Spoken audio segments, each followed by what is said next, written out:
श्री शांतानंद उदासीन आश्रम पुष्करराज अजमेर द्वारा गुरु पूर्णिमा पर्व पर श्रद्धा व समर्पण के साथ पुष्कर स्थित आश्रम में जगतगुरु श्री चंद जी का पूजन करते हुए श्री शांतानंद उदासीन व स्वामी हृदयराम साहिब व स्वामी हरिराम साहिब की चरण पादुका और समाधि पूजन हवन यज्ञ के साथ आरती के साथ मनाया गया।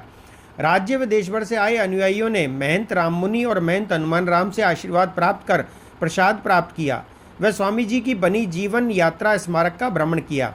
महंत हनुमान राम उदासीन ने देश भर से आए अनुयायियों को प्रवचन देते हुए कहा कि हमें हमारा जीवन में रोशनी चाहिए तो हमें गुरु से संबंध जोड़ना आवश्यक है, क्योंकि गुरु परमात्मा से मिलाने का सही मार्ग दिखाता है।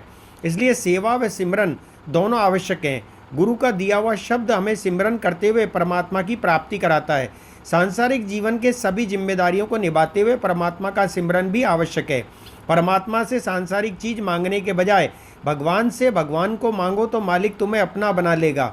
इस अवसर पर कमल प्रकाश कृष्णानी, हरिचंदनानी, प्रेम केवल रमानी, डॉक्टर राजेंद्र, प्रदीप वाधवानी, पारस लोंगानी, मनीष प्रकाश, डॉक्टर जितेंद्र, ईश्वर वाधवानी, हितेश आतवानी, गौरांग गायत्री, निर्वित, मोहित आसवानी, कुणाल गांगुली, शंकर आयलानी, किशोर टेकचंदानी, कमल टेकचंदानी, विजय, जितेंद्र बच्चानी, साहिल आसवानी, हनी जगियासी, राजू लेकचंदानी, राजू माखीजा और देश भर से आए श्रद्धालु अपने परिवार सहित मौजूद रहे।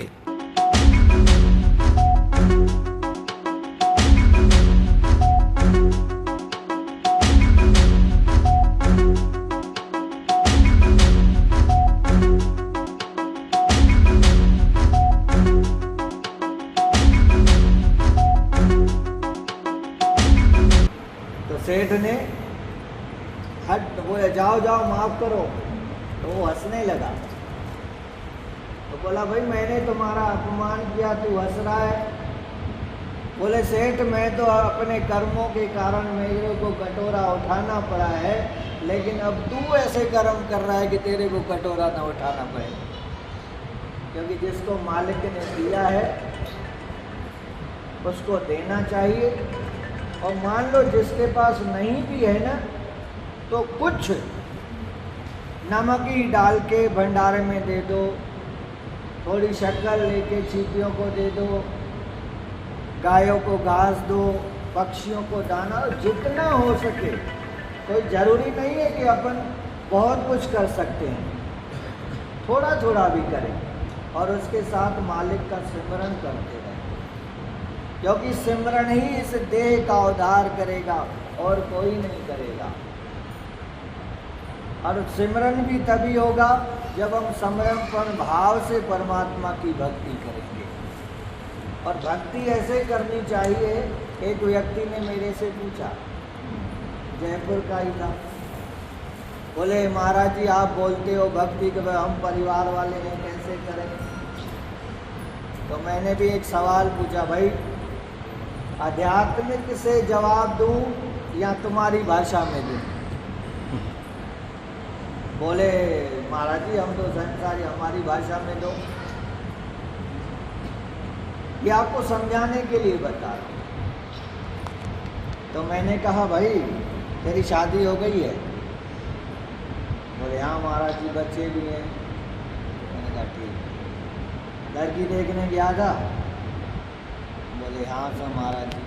मैंने कहा कितने जने चले थे?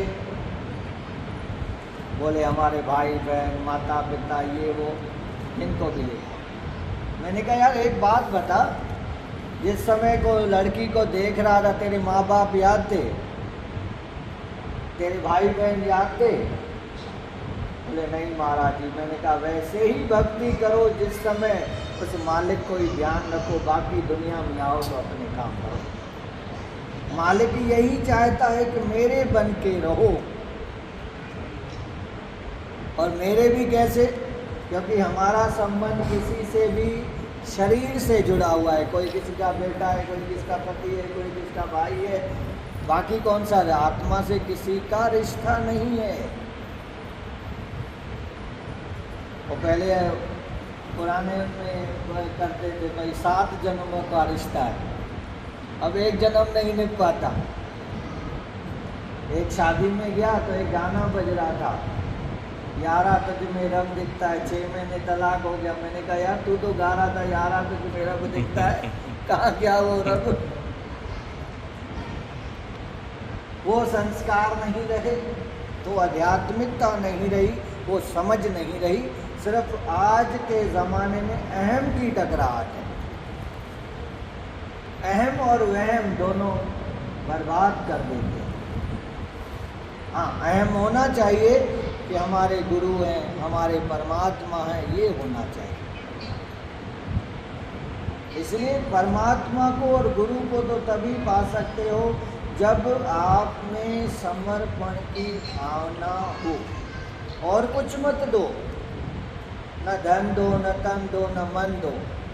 सिर्फ अपने आप को गुरु के चरणों में, परमात्मा के चरणों में समर्पित कर दो कि हम जो कुछ है, जैसे कोई प्रसाद करते बोले भाई श्री कृष्ण अर्पण। जैसे मयूरी होती है ना, वो बच्चे देती है, लेकिन वो अपने बच्चों के अंडों पर बैठी रहती है और उससे उसके अंडे बन जाते हैं। तो वैसे ही जैसे एक बच्चा अपने माँ बाप का स्पर्श पाते हुए सुख की अनुभूति करता है, वैसे ही जब हम सिमरन में बैठे हैं तो अपने गुरु का हाथ, परमात्मा का हाथ अपन ऐसे समझे जो हमारे ऊपर वो हाथ रख रहे हैं, तो वो स्पर्श भी आपको जीवन में उन्नति देगा। इसलिए भगवान का भजन करो, दुनिया के सब काम करते रहो। हम ये मना नहीं करते नहीं करो, करने चाहिए। पहले जो फर्ज है माता पिता के प्रति फर्ज है, औलाद जो लिया है आपने परमात्मा से मांग के लिया है, वो कर्ज है। और कर्ज और फर्ज दोनों नहीं निभाए तो मर्ज लग जाएगा, फंस जाओगे फिर 84 में। जैसा भी हो, कोई कैसा भी मिले, दुनिया में आपको अपने को पार लगाना है या दूसरों को पार लगाना है। तैरना तो हम जानते नहीं और नाव में इतनी जगह बैठा लिए। हाँ, भावना होनी चाहिए कि हमारे जो परिवार वाले, हमारे जो वो सब तैरें, लेकिन कल को वही नहीं तैरे और नाव में बैठा लिया कि तो उनके साथ हम भी डूब जाएंगे। इसलिए अपनी मुक्ति का जतन करो। हाँ, जो आपके हैं सीखेंगे वो अपने आप तैरेंगे। गले में पत्थर बांध के मत तैरो, ये मेरा बेटा है, मेरा पति तारेगा।